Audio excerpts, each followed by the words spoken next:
The second tool for tough times is to create psychological distance. So let's talk about this for just a sec. What is psychological distance? Have you noticed that sometimes you're in the middle of a really tough time and you don't know how to respond, and so you call somebody who's not in the middle of a tough time? You say, I don't know what to do. I'm having a tough time and I've called you because I need some advice. And the reason that we're calling them is because they're outside of the emotional hotspot that we're in. They're seeing things differently. It's kind of, if I can use, and I want to do this with respect. I recognize that it's a sensitive metaphor, but imagine you're in a wartime battle and you're in that hotspot. You're where all the fire is happening. A great leader will do their best to get back away from the hotspot, not because they're retreating or because they're afraid, but because when you move out of the hotspot, you get a new frame of reference. You get to see things differently. You create physical distance that allows you to make better decisions. And that's what we're trying to do when we create psychological distance. We're metaphorically moving away from the heat of the battle. We're stepping outside of the craziness that's creating this tough time and finding a better way forward. And this is a tool that I think is valuable. Let me share a couple of ways that we can do that. Number one, we can do that by imagining. Now this isn't always going to work, by the way. I want to highlight, not every idea that I share will work for everybody. This works brilliantly for me. And I know plenty of people that it works for, but it may not work for everybody. Just imagine that you have an audience.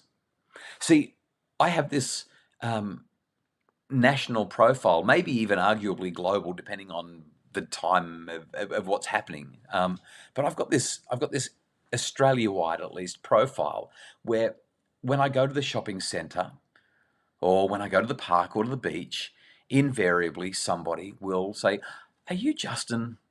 Just the other day, I was at Currumbin. We'd gone to the Currumbin waterfalls right at the very end of Currumbin Valley Road. Anyone who's been on the Gold Coast knows where I'm talking about. It's just gorgeous.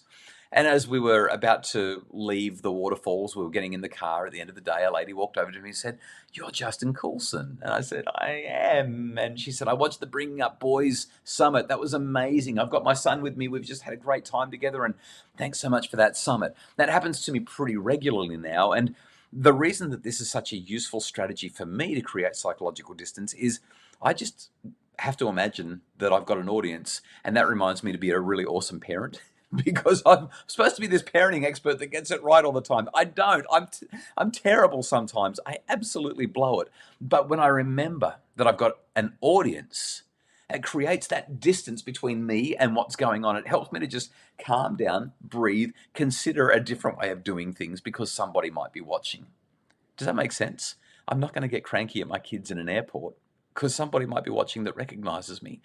That's the first way to create psychological distance. It's a bit guilt-oriented, but so long as you don't deal with anxiety, it will probably be okay.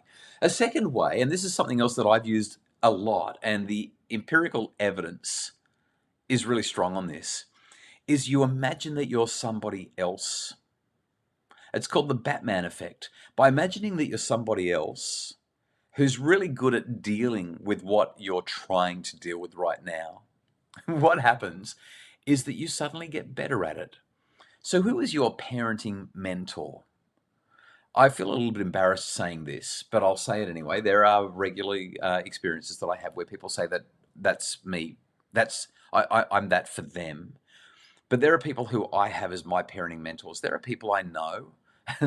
Thanks, Mim. What would Justin do? WWJD. I appreciate that. Every time I see someone wearing a bracelet, I'm going to smile at myself now and say, "Ha, they're thinking of me."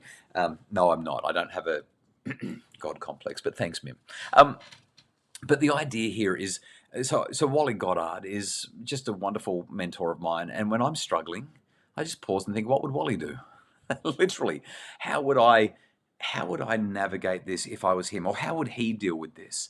And it just helps me to be more patient and calm. It helps me to be more compassionate and offer a better perspective on what I'm confronted with.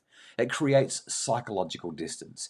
Sometimes I imagine that those children that are driving me crazy aren't mine, that they're somebody else's. Not so that I can ignore them, but so that I will treat them differently? Now, I love this question that's come from Kylie. Kylie says, how do you create psychological distance when you have anxiety and you're triggered by the behavior? And so this is why I highlighted that sometimes people with anxiety may struggle with that in particular. It's about practice, Kylie. There's no other way to describe it. And and the anxiety adds a level of complexity to this, because if you know that it's coming and you know that you don't respond well to it, the anxiety, it actually pre-triggers you, so that when the trigger happens, you're already triggered in recognition that the trigger is on its way, so it just fires it up even more.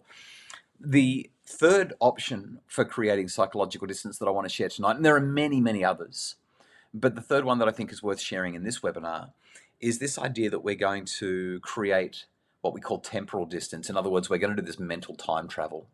And the way that that works, Kylie, is that you think, okay, in 5 years from now, or in 20 minutes from now, when I look back on what's just happened, what do I want to think about myself? What do I want to think about how I manage this situation? Or in 15 years, when my kids reflect on this situation, if it's going to be memorable, how is it going to be memorable? Is it going to be memorable because my anxiety got the better of me? Or is it going to be memorable because I remembered to breathe, I remembered compassion, I remembered to let go of ego and just be there for my child? Maybe they'll remember how amazing I was in that moment. And then when they've got kids, they'll be like, oh, mum, you were my inspiration. That temporal distancing is an amazing way to create psychological distance.